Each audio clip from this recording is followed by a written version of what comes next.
C'est un classique de la vie des élus, revisité cette année par le maire de Chartres. Un hommage au 8 mai 1945, version intelligence artificielle.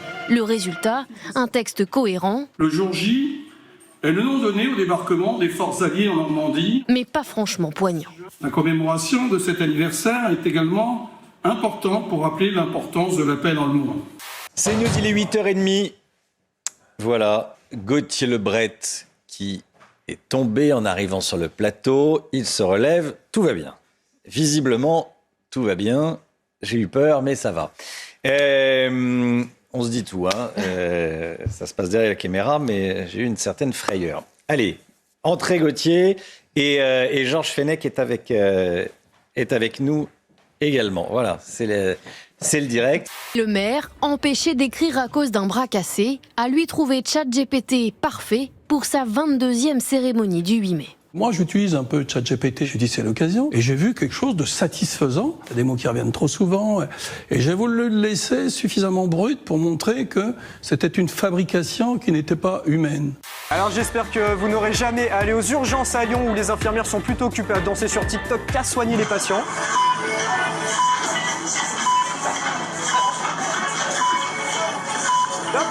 À l'heure où nous passons tous un temps infini sur nos écrans, il est urgent de réguler Internet. En Conseil des ministres ce matin, un texte de transcription de la nouvelle réglementation européenne sur le numérique était présenté. Quelques mesures phares: bannir les cyberharceleurs, bloquer les sites pornographiques pour les mineurs, mais aussi les médias de propagande, et puis installer un filtre anti-arnaque. Mais c'est pas une question d'être nul, j'ai mangé. Personnellement, j'ai gagné aucune animation aujourd'hui et je suis vraiment dégoûtée. Vous dites ça parce que vous ne connaissez pas encore le gage qui vous attend. Un bisou de tourtereau. Oui, je le fais. Allez, c'est bon.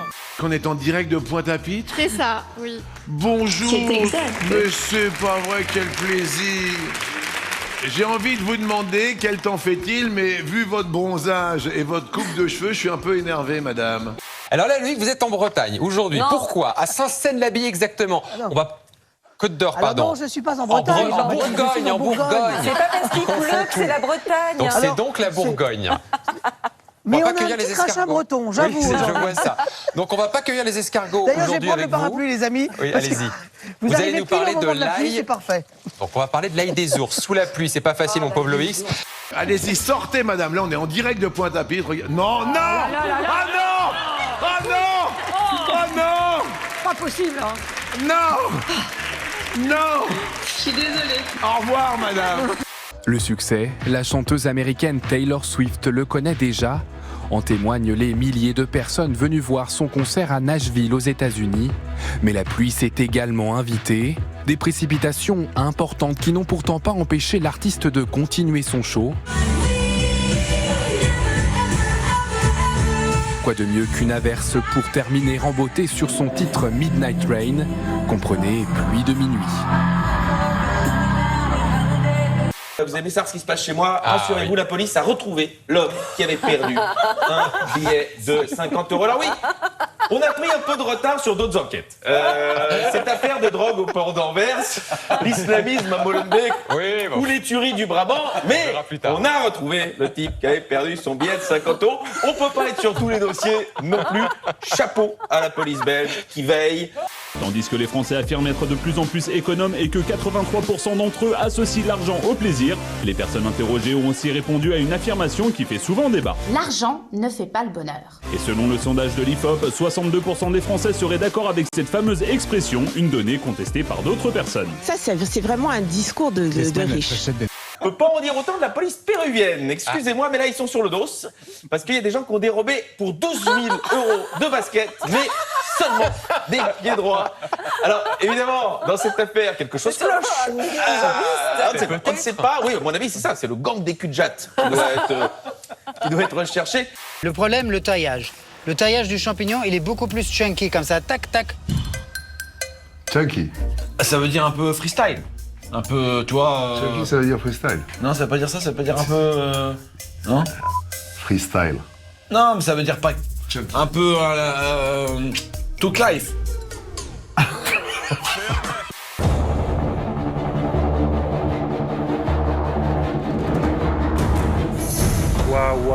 Ah ouais, c'est un concept aussi, ça. On a le gros qui est là, hein. Ah non, mais là... En fait, oui, il y a de l'alimentaire ici, d'accord, ok. Ça a l'air beau. Ouais, sent bon déjà. Bon, déjà, je suis rassurée, il n'y a pas d'insectes. Je vois l'apéritif arriver, je vois une galette avec un houmous. Tina, on vous a déjà prévenu hier qu'on dit du houmous. Amis, tu mets des S. Eh bah, houmous, c'est pareil, tu mets des S. Houmous. Donc, je suis rassurée, pas d'insectes pour moi ce soir. C'est nickel, c'est parfait. Je comprends tout à fait pourquoi il y a autant de moucherons. Waouh, c'est vraiment incroyable. Un appartement comme ça, dans cet état-là, clairement, ça fait disjoncter un cleaner. Boum, les plombs, ils sautent. Vous goûtez, chef, avant d'y aller? Je vais goûter parce que tu insistes vraiment, il n'y a pas de problème, Sarika. Elle n'a vraiment pas confiance en moi. Qu'en pensez-vous, chef?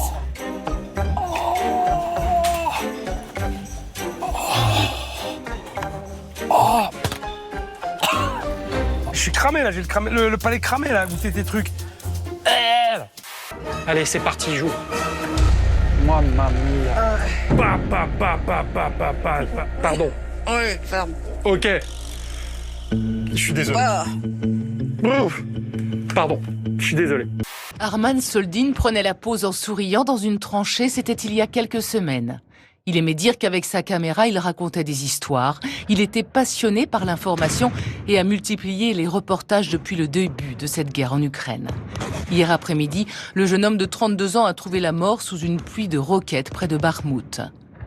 Arman est mort pour nous informer. Le choc et la tristesse de ce décès a même dépassé nos frontières. Il a consacré sa vie à rendre compte de la vérité au monde, écrit le ministère ukrainien de la Défense. Le monde a une dette envers Arman, estime la porte-parole de la Maison-Blanche.